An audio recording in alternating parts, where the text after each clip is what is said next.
Magandang umaga po. Narito na po ang magiging lagay ng panahon ngayong umaga ng Martes, June 23, 2026. Pero bago yun, baka pwedeng palike and share naman ng video na ito. Comment ka na rin kung taga saan lugar ka para malaman natin kung hanggang saan umabot ang video na ito. Huwag mo din kalimutan na mag-follow at mag-subscribe sa ating Facebook page at YouTube channel. Sa kasalukuyan na tayo sa pag-asa, ang bagyong Francisco ay mas lumakas pa bilang isang super typhoon category. Huli itong namataan sa laing 440 kilometers, silangan ng Tuguegarao City, Cagayan, o 450 kilometers, silangan ng Apari, Cagayan.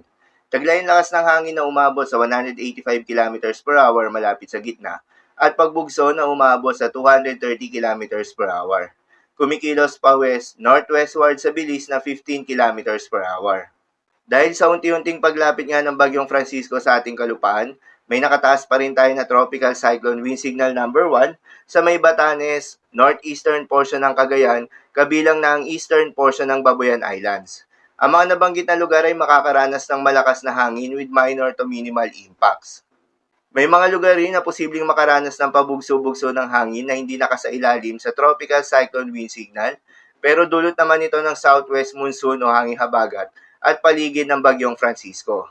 Kabilang dyan ang most of Luzon, Visayas, Zamboanga Peninsula, Northern Mindanao, Surigao del Norte, Dinagat Islands, Davao Occidental at Davao Oriental. Dahil pa rin sa epekto ng bagyong Francisco, asahan ang moderate to heavy rain sa may Batanes at Cagayan. At dahil pa rin nga sa epekto nitong southwest monsoon, asahan rin ang moderate to heavy rain sa may Occidental Mindoro at Antique. Para naman sa magiging track ng bagyong Francisco, inaasahan ng bahagyang pagbagal nito habang kumikilos generally northwestward hanggang ngayong araw bago mag-recurve patungo ng Ryukyu Island sa may southern Japan.